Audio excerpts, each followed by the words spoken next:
Hey, what's going on, guys? It's Sam or Xtraws, and today I'm bringing you guys a Demolition gameplay on the map Stadium. And today I'm going to be bringing you guys a gameplay with the Gold MP5, as the title of this video says, and as I mentioned in my previous Demolition gameplay.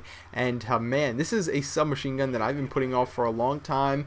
And I'll tell you, I don't really know why. I mean, I should have probably, if I were to go for any submachine guns, done this one, you know, either first or second or third.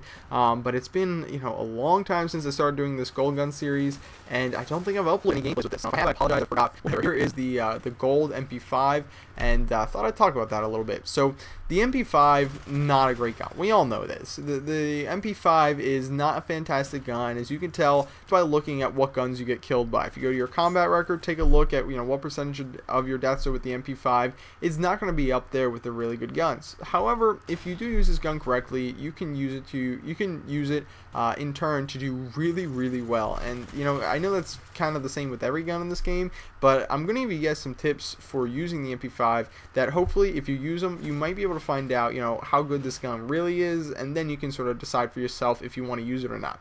So the first tip I'm going to give you guys is I'd go with rapid fire on this gun 9 times out of 10. Now, extended mags works really well, don't get me wrong, but quite honestly, I think in order to give this gun the edge that it needs to beat the other guns, you gotta go with rapid fire, and that's going to help you out with your gunfights a ton.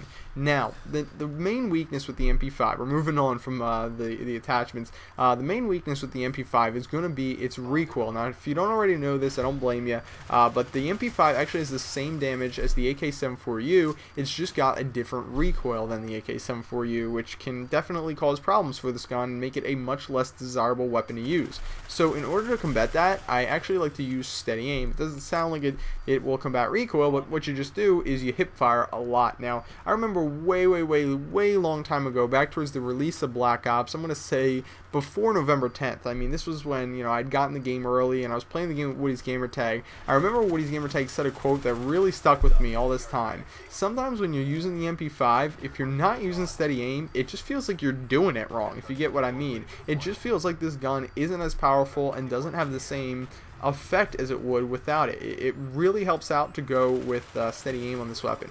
Now, just as a quick, you know, little reminder, a lot of people are probably going to say, oh, well, if you're going to go with steady aim and you're going to hip fire a lot, you're going to want extended mags to shoot a lot of bullets. While I do agree with you, the way I like to use the MP5 is sort of, I try and create gunfights that are going to be, for the most part, one-on-one situations. I definitely do not want to be running around with the MP5 in ground war. I like to run around with this gun when I'm playing, you know, 6 vs 6 gameplays like Demolition, and just try and create a sort of slow-paced environment, because it's relatively easy to be inaccurate and take out one person in Demolition, and it's pretty easy to also, you know, run into multiple people and not be able to kill them if you're using this weapon with this setup right here.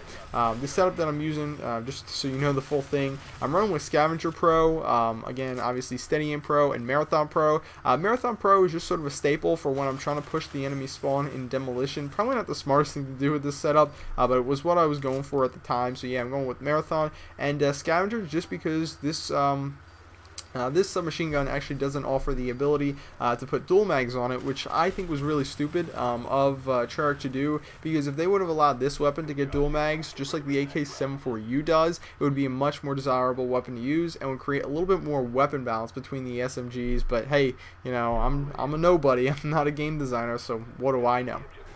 Alright, so now I want to talk a little bit about the map Stadium and how Demolition should be played on it, and what will really make the difference between winning and losing on this map.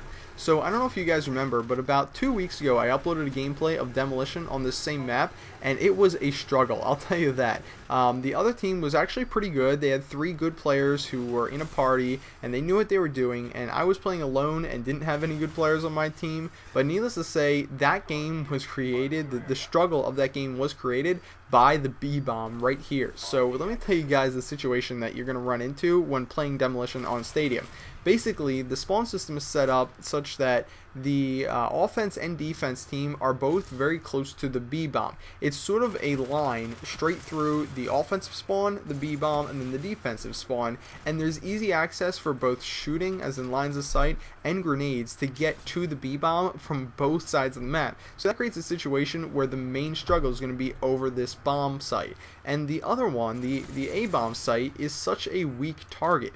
Basically, the the offensive side is going to have a relatively easy time getting to the A-bomb, and then the defensive side is going to have a really difficult time getting there and getting grenades onto it, because there's a really big building separating the two. And if you're already set up, the offensive team set up in that building that separates the two, you're going to have a really difficult time getting through that building and, you know, getting and defusing that bomb. So there's pretty much no hope for that other bomb site. So the main tip I would give to you guys is that if you're playing with a party, or you just got your mic in, or if you're playing alone and you don't have your mic in, whatever, the main thing that you should always remember is that this is the building you want to control. If you are only playing in one building the entire game, one area the entire game, make it this one right here, because this area is going to make or break the way that this map gets played. And I'm telling you guys right now, this is the area that you want to control. So anyway guys, that's the end of this gameplay. I hope you guys enjoyed it. If you did, please give it a like rating and possibly a favorite. That really helps me out.